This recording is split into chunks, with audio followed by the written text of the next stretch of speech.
again, Homeschool Moms. It's Carrie with Any Day Blessings, and today I have a video for you in my Keeping Home in Homeschool series. I am doing this in collaboration with Megan at Pennies and Salt and Deanna at Called to Cultivate. They are two wonderful YouTube mamas who share lots about homeschooling and lots about homemaking and biblical womanhood, and I love their channels, and I know that you will all love their content as well. If you come here for similar videos, you'll love their stuff too. So be sure to check out their videos down in the description box and learn from them. They have larger families than I do, so perhaps some of the tips that I share won't resonate with you as much as some of the things they may say if you have a larger family. So be sure to check those videos out after you watch mine. So like I said, I have some tips for you today, things that the Lord laid upon my heart to make it an intentional effort this year to be mom and wife and homemaker, not just homeschool mom. And so I don't want to, allow the homeschool part of my day to overtake everything, and I get to the end of the day and not really have spent time with my kids in a quality fashion. So we have fun doing math, sitting down together, and I learned about them and they learned about me doing science experiments, and we are growing in grace with tons of help from the Lord. But I don't want to forget to share their interests with them and just have mom time with them. So these 6 tips I'm going to share with you are things that I'm going to try to do, and I'd love to hear if there are things that you would add to this list down in the comments. I love learning from you guys. So let's start off and look at tip number 1. So the first thing I'll share with you has to do with sports and activities and piano lessons and you name it. Everything right now is a little different. I'm filming this video during the pandemic of 2020, and we all have different rules and things that we have to follow depending on where we live. And right now for us, that's creating some built-in individual time for our family with our kids. And what I mean by that is they're allowing one parent to come with a participant no matter what the activity is. So I can't bring my daughter with me or my son with me, depending on who's in the activity. I can't bring the other sibling along, and we have to just work it out so that it's just one parent and the participant. And so what that means in our home, because we just have 2 sweeties, one parent is with one child several times a week in our home. And so that builds in some quality time if we're intentional about it. Now, I know I'm prone to this too, when even one of your children is kind of gone off and involved in an activity. Sometimes we want to take that time to do extra housework or projects, or in my case, maybe edit a video or something like that, or write a blog post. But I'm really trying to use that time in an intentional way to build relationships with my kids. So some ideas I had for that were for the parent that's actually taking the child to the activity. Obviously, using that car ride time is like golden. You guys, there will be a time when our kids are not bursting at the seams to chat with us. And so I want to take every opportunity I can to hear, all the things that they're excited to talk to me about. So on the car ride there, whenever I'm in the car with just one of my kids, no matter what the circumstance is, whenever I'm in the car with just one of my kids, I try to remember to turn off their Sunday school music, that we play. Those are good songs. We like to, get those songs in their hearts. But, when it's just me and one of them, I like to have that one-on-one chatting time with us. So I turn off the music. I don't put on an audiobook when it's just me and one of the kids, and we just chat. But I want to take it a step further than that. I want to suggest to you that maybe you could use that time after the practice is over or the sports game is done. You could then take that child to do something special. It doesn't have to be expensive or extravagant or take a lot of time, but just maybe a special errand or a special treat, maybe a little sweet treat that the other siblings at home don't get to have. And I can guarantee you guys that your kids will remember that kind of stuff. When they got to stop, at Dunkin' Donuts and get some donut holes with mom and no one else got them, and that was so fun. And those are the kind of things, believe it or not, they remember that kind of stuff more than they remember the big trips to Disney. And they like Disney, don't get me wrong, but they remember those kind of memories, and they're every bit as special as the bigger things that you're able to do with them. So I would encourage you, because we're kind of in a built-in situation right now where it's just one parent and a child for everything. That's just all that's allowed where I am, to use that time to create those special individual moments with your kids. The second thing I'll share with you, and that I am going to try also, is to create cooking turns. Now, we all know cooking with our kids is a great quality time builder. It is like the number one thing that is suggested to you for bringing real life math into your home, for teaching home type tasks to your kids. It's just, there's so much good that comes out of cooking with your kids. So I'm not telling you anything new in that way. But what I would like to suggest, and something I'm going to try, is to make it a turn, make it like a special thing. Cooking with Mom is something that is, on a turn basis. So I did this for a couple reasons. Number one, the sharing is not really going really well. We've got pulling of ingredients and pulling of bowls and spoons and spills and things happening because, they're both excited to do it and they love being the one that gets to dump in the ingredients and stir, and it just kind of becomes a bickering time, and I'm still the referee, and I really just don't want that. So I've decided that I'm going to have Cooking with Mom be something that's, take turns. We take, it's your turn and then your sister's turn, and then we'll just go back and forth. And I think doing that will allow it to be a special time that the kids look forward to, but then it also builds in that one-on-one time with my kids.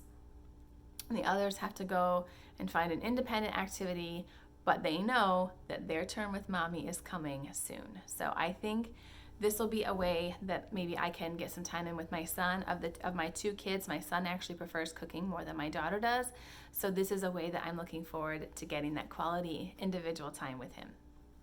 The third thing I'd like to suggest to you is to consider using screen time to meet this goal. Now, I'm not a big screen fan. You guys, my kids have screens 2 times a day.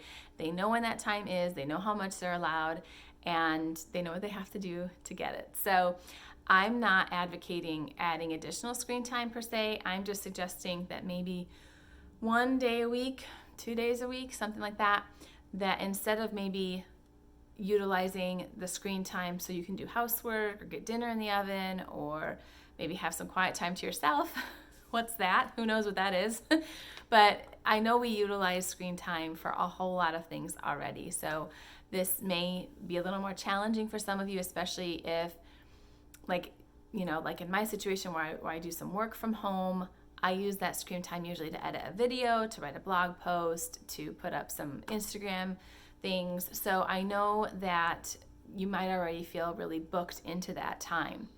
But I would encourage you just once a week or so to maybe use that screen time to get some one-on-one individual time with your kids and just alternate it. So when, one child has a screen, you're spending time with brother, and then you switch it and the other child gets to spend time with Mom while the first child gets to have the screen. So I just thought of that. I haven't really put it into practice yet. It's something I'm going to try. And again, it's not going to be every day because I've already kind of built in that when they're having their screens, I do work. So I know I can't do it every day, but it is something I'm going to try probably on Fun Fridays because I have the weekend right behind it. So if there's some tasks I didn't get done, my husband will be home the next day and I can maybe bulk up my housework a little bit more. So I'm going to maybe try on Fun Fridays to use screen time to get some built-in individual time with Mom. The fourth thing I will share with you is to have a bag of surprises or perhaps even special toys that only come out for special occasions, and bring those out when you want to have some individual time with one of your other kids. Now, these don't have to be anything elaborate. For us, I typically go to Dollar Tree or Dollar General and just get a bag of surprises for my kids and bring those out. Like when we were potty training my daughter, that was like her prize bag if she had so many days without an accident. I know that when my son was dealing with some temper and anger issues, it was a number of days that he didn't scream and yell and have a temper tantrum, so we kind of have used it before for like behavioral and character building things, but I'm kind of thinking now of tweaking it a little bit to build in some individual time with my kids. I'm thinking if I pull out a surprise, something they haven't seen in a while, a special toy, and say, look what you get to do right now, then that will make them feel special, like it's a special thing for them, but then it will free me up to go and maybe play a game of Uno with one of my other kids, or with the other kid. I only have two. But it will free me up to go do that. And so I know that if you have a lot of kids, that maybe they won't all want to do the same thing. This tip might not translate as well to the larger families, but if you have, a family of 2 or even 3, I think if you have just those special set aside toys that they don't get to play with except when it's mommy time with, brother, then that won't make that time feel like they're so isolated, like, oh, they get to be with mommy and I don't, and it won't make them feel so upset about that, and it will hopefully engage them enough that you'll actually get to have that quality time with your child. Okay, we're up to number 5. I've got 6 of these tips, so just 2 more. Number 5 I will share with you has to do with listening, you guys. Listening. This is probably one of the best things we can do for our kids, and it doesn't take much time to listen. So if you don't have much time to give to all your kids individually, this is one that you can really capitalize on. This is something that my son has actually shown me that I need to get better at this year, and really going forward by God's grace to keep this pattern up. I need to not be such a multitasker. Are you a multitasker? I am a multitasker. I'll be folding laundry and making grocery lists and doing all this and spending time with my kids, or listening to my son tell a story, or listening to him tell me about a video game. And I'm not really listening, you guys, and I admit that, and he knows when I'm not listening, and he gets discouraged. And sometimes the most quality time we can spend with our kids is just listening, even if it's for 2 or 3 minutes, 5 minutes, whatever. Just listen. Let me tell you, on the way here to film this video, because I'm at my mom's house, I usually record at my mom's house because my sister has the kids. I want to say it was twice. Yeah, twice on the way here, my son said, "Are you listening, Mom? Are you listening?" And what I was doing was, thinking about this video. I was thinking about all the work I have to do once I get here, and I was like, yeah, and I was doing those kind of answers, and I heard what he said, but I wasn't actively listening and giving him the cues that I was actively listening.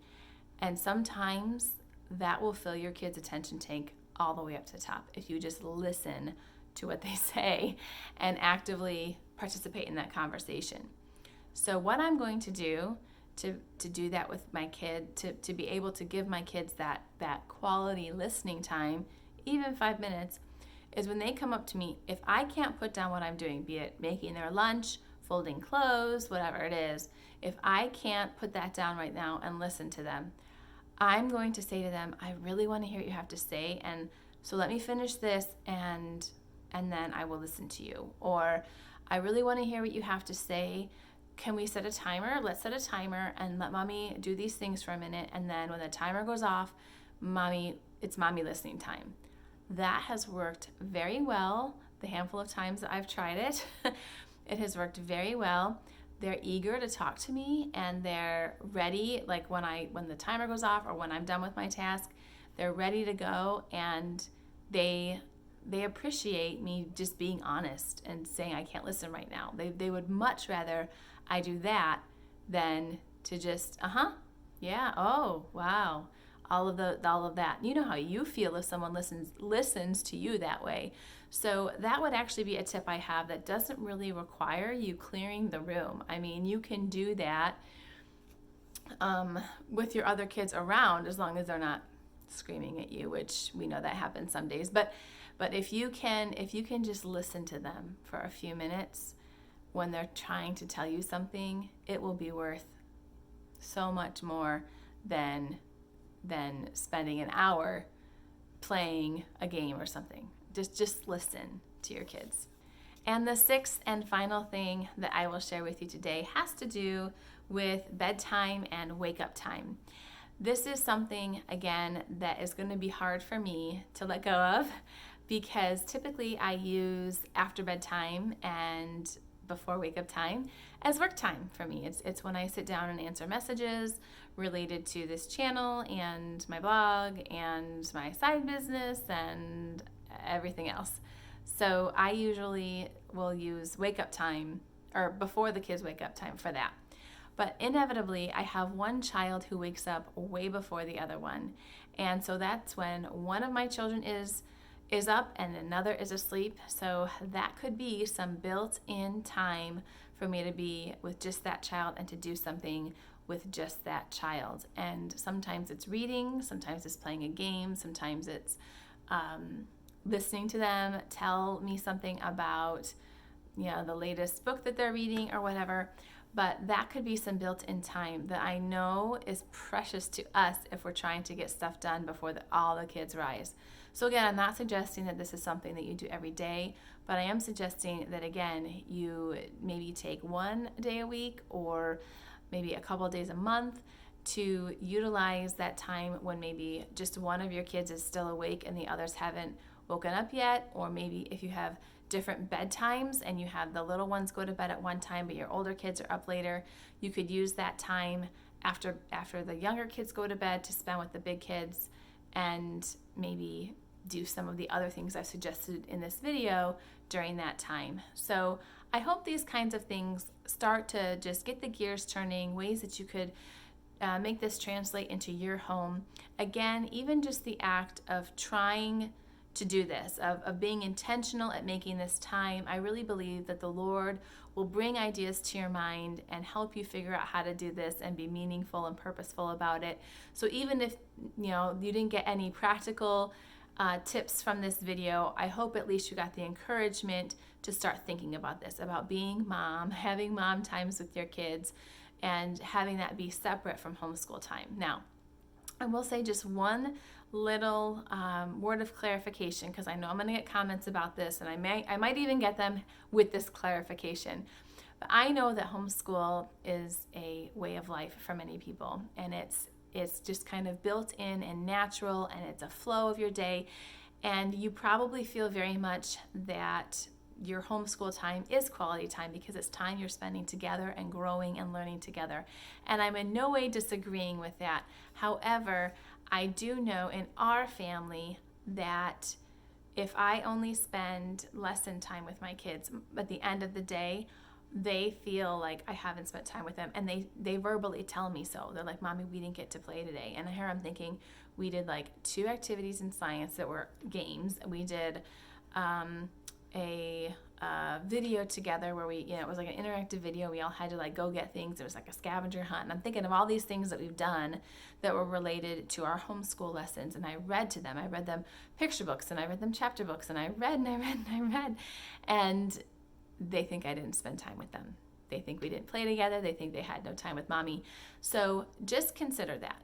And ask your kids, maybe. Just ask them if they feel like they're getting to spend time with you when if all they do is the things you planned for homeschool. So I hope this encourages you to just consider this, to consider having that quality individual time with your kids and still build the mom and child relationship and not just the teacher-student relationship with them. So with that, I'm just going to wrap this video up. Again, encourage you to head over to those other 2 ladies' channels, see the tips that they have regarding this, and hopefully you will glean lots of good little nuggets that you can tuck away and put into use in your homes. As always, thank you so much for stopping by and watching. I'd love for you to subscribe and come back for more homeschool and home management content here. I do lots of things related to curriculum and flip-throughs and lesson planning and all of that, in addition to these mom chat style videos. So please have a look through the rest of the channel and see if there's anything else there that would be of help to you, and I will catch you in the next video.